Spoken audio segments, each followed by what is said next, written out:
तमसो मां ज्योतिर्गमय, अंधकार से प्रकाश की ओर ले जाओ। तो हेलो दोस्तों, आप सभी को श्री राम के अयोध्या आने के शुभ अवसर पर यानी कि दीपावली की बहुत सारी बधाइयां। आप सभी लोग होप सो अच्छे से दीपावली मना रहे होंगे, आप सब लोग अपने अपने जगह पर अच्छे से रह रहे होंगे। तो चलिए इस दीपावली पर कुछ बातें जो आपको जाननी चाहिए, जो शायद आप लोगों ने पहले कभी नहीं जाना होगा या फिर जानते होंगे। तो चलिए शुरू करते हैं। बात ऐसा है कि सबसे पहले ये दीपावली अपने आप में खास क्यों है पता है? बहुत सारे रीजन से खास है।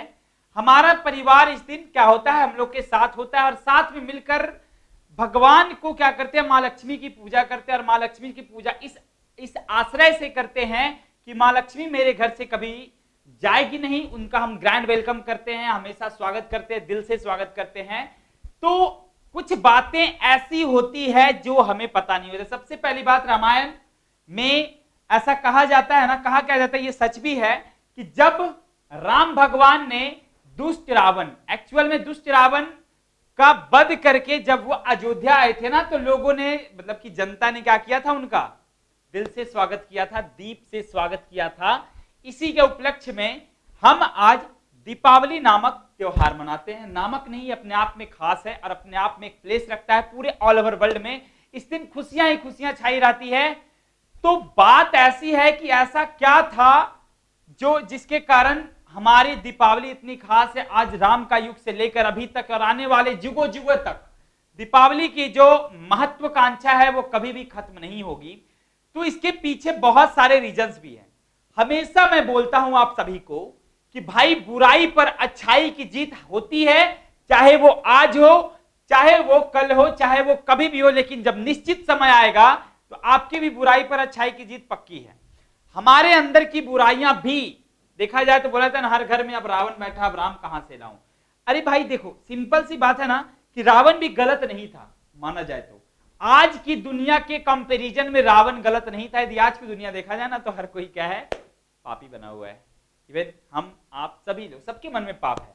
लेकिन ऐसा कहा जाता है कि राम भगवान, जो कि समझ लो विष्णु के अवतार माने जाते हैं, जब वो रावण पूरी दुनिया पर उसका क्या था, आधिपत्य था, उसको एक नॉर्मल से एक छोटे से मतलब कि जंगल के वासी ने मार गिराया। मतलब ये कहा जाता है कि जब आपका अपना सेल्फ बिलीफ यदि कुछ भी करने का होता है ना, तो वहां पर आपकी जीत ऑलरेडी पक्की हो जाती है। होप सो आपने भारत पाकिस्तान का मैच जरूर देखा होगा, सबने देखा होगा और सबने मजे किए होंगे। उस मैच से हमें क्या सीख मिली है कि सोचो कि 10 ओवर में 45 रन, इवन 4 विकेट्स। समझ लो कि कोई भी नहीं कह सकता था कि 10 ओवर में इंडिया 115 रन बना पाएगा, कोई भी नहीं, क्योंकि एक्सपेक्टेशन से ऊपर थी वो। और सामने कौन था, एक खौफनाक टीम जिसके बॉलर्स छाए हुए थे। सोचो वहां पर एक बंदा आता है और फर्स्ट 6 वो मारता है 25 गेंदों के आसपास में, वहां से फिर गियर चेंज करता है और सामने समझ लो कि दुनिया के विश्व स्तरीय बल्लेबाज नहीं गेंदबाज, तो वहां पर समझो कि इस तरीके से खेल दिखाना, यहां तक अंत तक लड़ना, और अंत तक लड़ने के बाद फाइनली कोई नहीं, जिस एक्सपेक्टेशंस, यहां तक कि आईसीसी ने भी ये प्रेडिक्शन लगा दिया था कि भाई 91% चांस है जीतने का, किसका, पाकिस्तान का, और 9% इंडिया का। सोचो, हम ये नहीं कहते हैं भाई कि तुम अच्छे हो या अच्छे नहीं हो, लेकिन यदि आपके अंदर सेल्फ बिलीफ है और चांसेज है, कुछ भी यदि चांसेज है कुछ अच्छा कर गुजरने का, तो बिल्कुल भी डगमगाओ मत, वो चीज तुमको जिंदगी में जरूर हासिल होगी। ये दीपावली हमें यह सीख देती है कि भाई बुराई चाहे कितनी भी हम पर हावी क्यों ना हो जाए, यदि हमारे अंदर अच्छाई का एक कण भी है ना, तो ये बुराई मेरा कुछ भी नहीं बिगाड़ सकती है, इवन कुछ छू तक नहीं सकती है आपको। और यही दीपावली का संदेश है, ठीक है। और एक और कहानी जो आप लोग के बीच सुनाई जाती है राम भगवान के बारे में। राम का एक निगेटिविटी भी फैला हुआ है ना, कि इन्होंने उत्तरकांड में आपका देखा जाता है, ऐसे तो रामायण आपका 6 कांड ही है, लेकिन एक कांड ऑलरेडी इसमें जोड़ दिया गया है।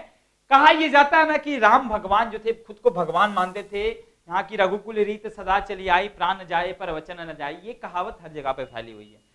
तो एक बात छोटा सा समझना यार, मतलब कि अब समझो, रावण का वध हुआ, रावण के वध से पहले, रावण के वध के पहले तक राम का एक भी छवि खराब नहीं था ना। यदि देखा जाए तो शुरू से अंत तक, जन्म से लेकर रावण वध तक राम का सिर्फ सकारात्मक छवि दिखाया गया है। मेरे प्रभु राम हमेशा से क्या है, सजग है, और समझिए कि हमारे मतलब कि हम लोगों के क्या रहेंगे, मोटिवेशन ही रहेंगे वो।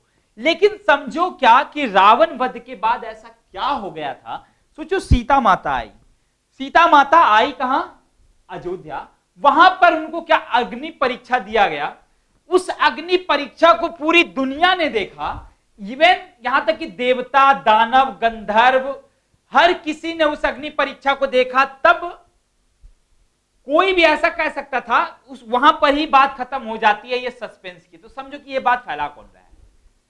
इवन मैं ये तो नहीं कहूंगा कि आप, जैसे देखो राम के बारे में एक निगेटिविटी ये फैला हुआ है कि उन्होंने बेटों के साथ लड़ाई किया है, उन्होंने सीता मैया को जंगल छोड़ दिया, वो भी प्रेग्नेंट। एक बात समझो, क्या राम भगवान इतने बुरे थे कि कोई, मतलब कि समझ लो महिला यदि प्रेग्नेंट है, गर्भवती है, और उसको आप जंगल में छोड़ दो। अरे कितनी भी महिला गलत हो, चाहे वो चोर हो, उचक्की हो, एवं सीता मैया तो हमारी क्या है, माता है। तो सोचो कि कितना भी बड़ा पापी ही क्यों ना हो, यदि उसके पेट में बच्चा है तो क्या उस महिला को वो छोड़ देगा, इवन वो जंगल में, वो भी अकेले? क्या ये पॉसिबल है? ये कभी नहीं पॉसिबल है। हम क्या समझो कि हम तो एक नॉर्मल इंसान है जो ये नहीं कर सकते हैं पाप, वो तो स्वयं राम भगवान थे। तो ये निगेटिविटी फैला कौन रहा है? इवन और भी बहुत सारी बातें। सोचो कि जब सीता मैया अग्नि परीक्षा दे दी थी, तब राम भगवान ने प्रण लिया था कि सीते तुम पवित्र हो, और तुम पर आने वाले समय में राम सीता का कभी कोई अलग नहीं कर सकता है, ये मैं तुम्हें वचन देता हूं। और ये रामायण में साफ साफ वाल्मीकि ने लिखा है इस चीज को, कि अब जब जैसे ही रावण मिलन हो गया, वहीं पर आपका रामायण का क्या कर दिया गया था, अंत कर दिया गया था। वहां से कुछ दूसरे धर्म के लोग ने कुछ बेबुनियादी कहानी बनाई और राम का छवि अलग करने की कोशिश की गई है, जो हम लोग को सुनाया जाता है आज कि राम भगवान ने ऐसा किया है, वैसा किया है। मतलब कि जो इंसान रावण वध तक इतने सही थे, भगवान की तरह पूजे जाते थे, उनका इतना नकारात्मक छवि कौन फैला रहा है? तो सबसे पहले समझो कि वाल्मीकि, महर्षि वाल्मीकि ने जब रामायण लिखा था ना, तो उस समय वो साक्षात उन्होंने रामायण के कुछ पार्ट को भी देखा था। उनके रामायण में आपका रावण वध तक ही मेंशन है, लेकिन आगे के रामायण को लिखने वाले हम कोई थे ही नहीं, बल्कि दूसरे धर्म के लोग थे जिन्होंने राम की छवि को खराब की है। तो आप लोग बस एक चीज सोचना, अब यदि इंसान हो तो ये चीज सोचना कि जिस राम भगवान को हम पूजते हैं, क्या वो भगवान इतने खराब थे, इतने बुरे हो गए अचानक से कि उन्होंने अपने बेटे का, गर्भवती पत्नी का, सबका त्याग कर दिया? क्या ये सही था? इवन अपने बेटे तक से लड़ने के लिए चले गए? ये सही नहीं है। यदि आपको कोई बोलता है तो आप बोल देना कि उत्तरकांड जैसी रामायण कभी बनाई ही नहीं गई थी, बल्कि वो मनगढ़ंत कहानी लिखी गई थी, जिसको हम लोग को आज क्या किया जाता है, सुनाया जाता है, ताकि राम की छवि जो हो हम लोग के नजर में खराब हो, लेकिन राम भगवान हमारे हमेशा पूजनीय रहेंगे। और हमेशा क्या, जिंदगी में चाहे कितना भी कोई भी आ जाए, राम का प्लेस कोई नहीं ले सकता है, क्योंकि वो खुद हमारे क्या हैं, बहुत बड़े पूजनीय इंसान। और उनकी छवि को बरकरार रखने के लिए यदि हम कुछ थोड़े भी काम आते हैं ना, तो हम अपने आप को क्या मानेंगे, पूजनीय। समझ लो कि हम अपने आप को गर्वान्वित महसूस करेंगे। तो बात सिंपल सी है कि समझो भाई, हम हिंदुओं को एक तरह से क्या किया जाता है ना, बरगलाया जाता है। इस तरह से मतलब कि भगवान के प्रति हमारी आस्था ऐसी होती है ना कि हम लोहे तक को पूजते हैं। जिस सूरज को पूरी दुनिया जो सूरज पूरी दुनिया रोशनी देती है, उसकी हम लोग पूजा करते हैं। ये किसी भी धर्म में नहीं होता है भाई। जिस अग्नि को हम लोग साक्षी मानकर 7 फेरे लेते हैं, अग्नि को साक्षी मानकर हम लोग सोचो कि अग्नि देव की पूजा करते हैं, सूर्य देव की पूजा करते हैं, जल देव की पूजा करते हैं। इवन हर चीजें जो हमारे लिए जरूरत होता है, उसका हम एक स्पेशल सा त्योहार मनाते हैं। ये हिंदुओं की छवि है, और इस छवि को यदि कोई खराब कर रहा है तो उसे आप पलट के जवाब देना आपकी जिम्मेवारी बनती है, नहीं तो फिर आगे चलकर बहुत बुरा हो जाएगा। ठीक है, तो बात ऐसी है कि आज दीपावली है, बहुत सारी खुशियों का दिन है यार, मस्त रहो, जबरदस्त रहो। और सिंपल सी बात है कि देखो, पटाखे जलाना लेकिन अच्छे से जलाना, थोड़ा सावधानी से, क्योंकि समझ सकते हो कि अभी आपका बचपन, अभी आपको जिंदगी बहुत आगे तक लेके जानी है। यदि अभी आपने कुछ कांड वगैरह कर दिया तो आपका फ्यूचर बर्बाद हो सकता है। तो जो भी करे सावधानी से करे, और सफलता सुनिश्चित है, क्योंकि सफलता की नई उड़ान लेकर कौन आ गया? आपका वेदू और स्मार्ट लर्निंग और आपके टारगेट सीरीज। भाई टेंशन मत लो, टारगेट सीरीज आपके आ रहे हैं, और फिजिक्स का लेकर मैं आ रहा हूं बहुत जल्द एक वीडियो, जो आप लोग को होप सो काफी पसंद आएगा। और दीपावली है ना, तो दीपावली है तो धमाका तो आप लोग के सामने होना चाहिए। एक छोटा सा धमाका आप लोग के सामने ये करना चाहता हूं ना कि देखो, हम लोग का जो टारगेट सीरीज है वो आपका विद इन 2 वीक्स लॉन्च होने वाला है, जिसमें आप 10 और 12 के जो एग्जाम देने वाले हैं बच्चे, तैयार हो जाएं अपने आप को बेस्ट साबित करने के लिए, क्योंकि अब आपकी तैयारी की जिम्मेवारी वेदू औरा के तरफ से होने वाली है। तो रिलैक्स रहें, और फिर से आप सभी को happy Diwali to all of you.